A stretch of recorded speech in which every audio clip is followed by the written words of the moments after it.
Velkommen til anatomi og fysiologi. På den her video skal vi beskæftige os med lymfesystemet. I første omgang lymfesystemet som et kredsløb. Vi skal kigge på nogle modeller.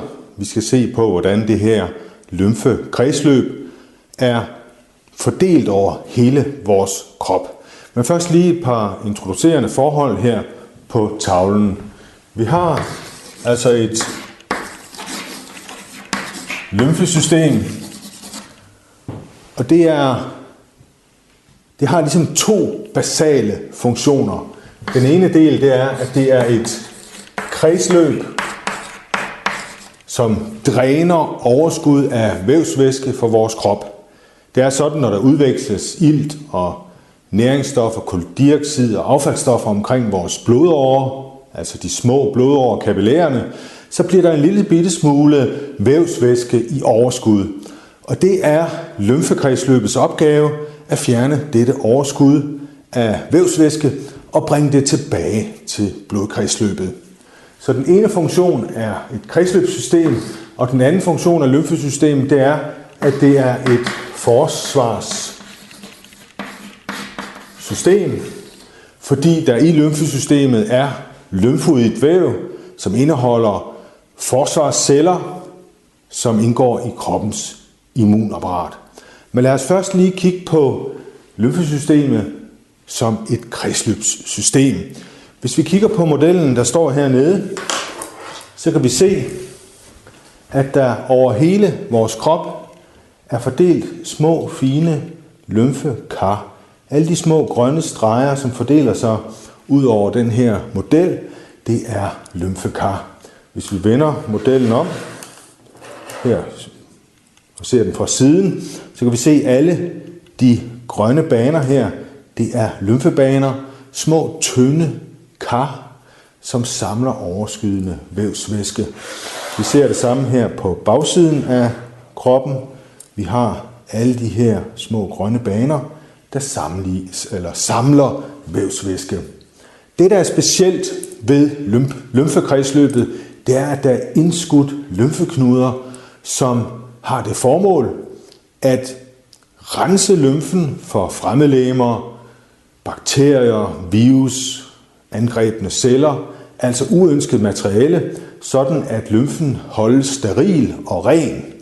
Ideen med lymfen er jo, at den skal samle overskydende vævsvæske, og denne overskydende vævsvæske skal sendes tilbage til vores blodkredsløb. Vi har faktisk en model mere her, som viser det største af alle lymfekar i vores krop.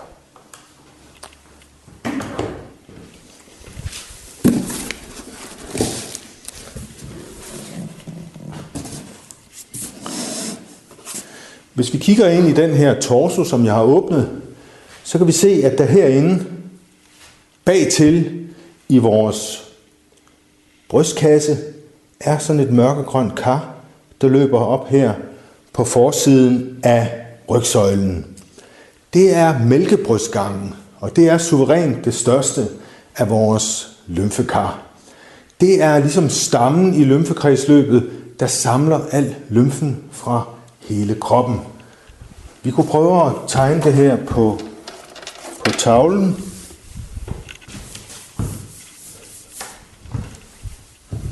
Hvis vi har omridset af en krop her,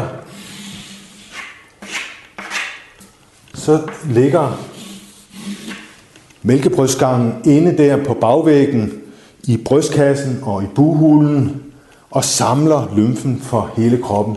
Så lymfen fra armene strømmer til her, op fra hoved og hals, fra hele brystregionen strømmer lymfen ind, og så strømmer lymfen selvfølgelig op her fra de to ben. Og al lymfen, al den her overskydende vævsvæske løber ind i mælkebrystgangen, og mælkebrystgangen tømmer sig så ud i venerne ved halsroden, altså venerne heroppe ved halsroden. Ja, der ender den her overskydende vævsvæske, den kommer på den måde tilbage til blodkredsløbet. Indskudt i det her lymfekredsløb, der har vi masser af lymfeknuder. Vi kan prøve at kigge på en arm, jeg har liggende her. Hvis vi kigger på den her arm, så kan vi se alle de grønne baner her, det er lymfebaner. Enkelte steder sidder der en lille lymfeknude eller to på vej op centralt med den her overskydende vævsvæske. Og de er altså fordelt over hele vores krop, kan vi se. De blå streger skal illustrere venerne, men alle de grønne, det er altså lymfebaner, så der er mange af dem. Skærer man sig i fingeren, får man en splint i fingeren, og er der bakterier ved, så vil den vævsvæske, som lymfebanerne samler, jo indeholde bakterier, og de bakterier bliver så ført ind centralt, passerer nogle lymfeknuder. Specielt i armhulen er der mange lymfeknuder, og de vil jo så reagere på de bakterier, der er i lymfen. Men det vender vi tilbage til senere, når vi skal snakke om forsvarssystemet. Men den her model viser med al tydelighed, hvor mange lymfebaner der er på sådan en arm. Kigger vi på forsiden af et bryst her hos en kvinde, så kan vi se, at det samme gør sig gældende. Alle de grønne baner her er lymfebaner. De samler lymfen her fra brystområdet og fra selve brystet. Og hvor ender lymfen? Lymfen ender i armhulens lymfeknuder. Det er jo derfor, at det første sted, en brystkræft typisk breder sig til, det er til lymfeknuderne i armhulen. Også inde omkring vores indre organer er der masser af lymfeknuder.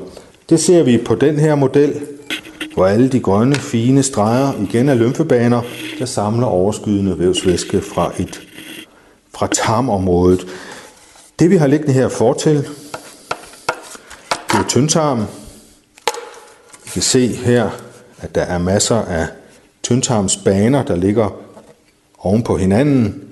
Vi lægger lige tyndtarmen til side her, og så får vi tyktarmen at se her, som den ligger i vores krop, med cecum.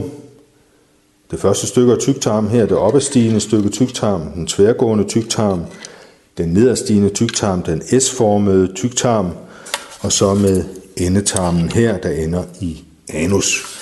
Men prøv igen at se, der er masser af lymfeknuder fordelt rundt om det her organ. Masser af lymfeknuder, der samler overskydende vævsvæske og filtrerer denne for eventuelle urenheder, bakterier osv.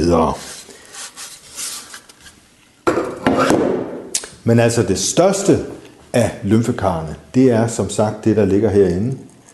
Det samler lymfen, jævnfører tegningen på tavlen der, fra hele vores krop, og sender den ind i venerne ved halsroden. Det lymfekar her, det hedder så som sagt mælkebrystgangen.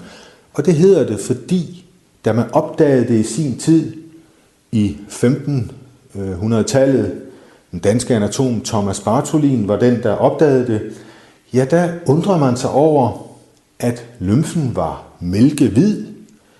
Derfor gav man så det her store lymfekar navnet mælkebrystgangen. Og senere fandt man så ud af, at grunden til, at lymfen var mælkehvid, det er fordi, at der kommer en masse lymfe op til mælkebrystgangen fra netop tarmsystemet.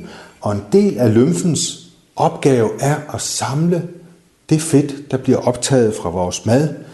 Selvfølgelig ikke i tyktarmen, men i vores tyndtarm. Og fedt, det farver lymfen hvid. Så grunden til, at lymfen er hvid, det er, at den er fedtholdig, på grund af, at det er lymfens opgave at samle fedtet fra tarmen. Det var, hvad vi kunne nå på den her video. Jeg håber, du kunne bruge det. Hej igen.